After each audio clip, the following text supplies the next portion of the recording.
Good evening. I'm Sarah Imunga Grant Thornton, your external auditor. I'm here to present our statutory recommendation in relation to the Council's financial position.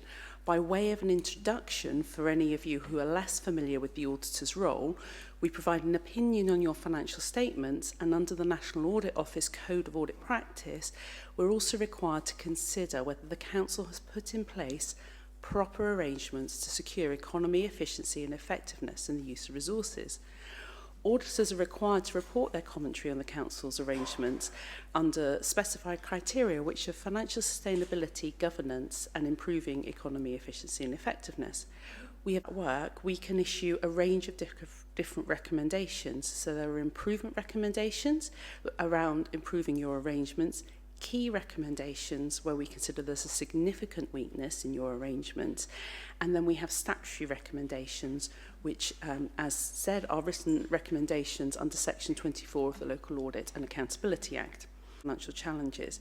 However, it does remain the Council's responsibility to manage your resources to deliver the services within a balanced budget. And that you need credible plans to address your future budget gaps.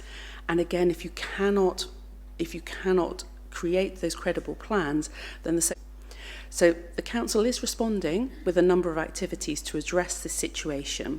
But the acute nature of this finance, see in the papers, we are asking you to take immediate and effective action to manage the risk to your ensuring you've got the necessary organisational grip to make sure transformation happens at the pace and scale you need, satisfying yourself that your social care services have the required focus, skill and capacity to deliver, that you've got robust, relevant performance reports so that you as members can see where the challenge is, whether there is sufficiency within the finance team resources to ensure that capacity is there to help the organisation at this critical point, and to ensure you've got member oversight of your actions.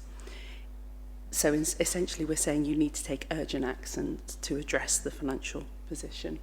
Your view that effective action is the key here, and we recognise that the action has been taken. The final element of our recommendation that we make to you is about ensuring that member oversight of the Council's action to address financial challenges is optimal and reflects the significance of the situation. Now, it might be of significance what is optimal for you as a collective who are responsible for this, and to work with cross-party and with officers to find a way that you are getting the information in real time whilst allowing actions to actually take effect. Thank you. In terms of organisational grip, this is not happening because of whatever that reason is, you then all have the ability to challenge whether that reason is good enough. It may or it may not be, but you're also alerted to deliver your responsibilities. So we would expect that to be something that officers would look at and would make proposals to you. But as you point out, you do need to be really clear that we don't think that the action was sufficiently robust to be effective. And I think we need to be really clear. We recognise that there is action going on, but what we're saying is the speed of growth in the overspends that you're experiencing, you need to be speeding up your action to be able to be effective in it. So it is an escalation from what we were saying last year, and that is appropriate. We would need to just understand why members think that.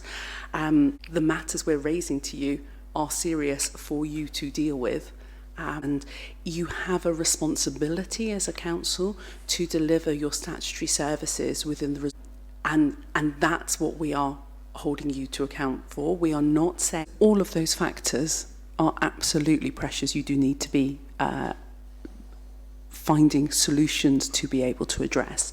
The 5% reserves is where the industry, the sector has sort of landed as being a reasonable level to be able to help you manage for an unexpected event. We recognise that's really challenging. The reason that it is even more challenging is you started your medium-term financial strategy with more in reserves than you currently do. So not only do you have to stop your overspend, you've got to then add some extra to be able to rebuild those reserves. Yes, you have challenges with the SEND, and again, that we are seeing that across the country. Some parts of the country more acute than others, but it is absolutely growing across the country. These are known; they are known within the sector, and when I meet directors of finance at sector events, they are all very alert to this and are discussing and challenging each other on how they can address it. But it is a very difficult landscape, and there are the era of easy solutions is probably past us.